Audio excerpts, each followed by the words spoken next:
मरे घर पनिया पिलाई दी है जान गे, कफन ओढ़ाई दी है टूटत ही जब प्राण गे।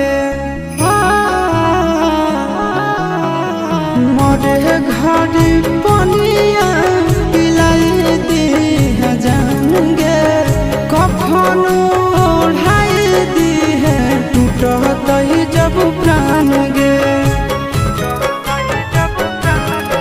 हगे हमारा से तोरा जाती प्यार होता भेंट सक छात कर लगे। हगे सोनाया गावा हो भरती पा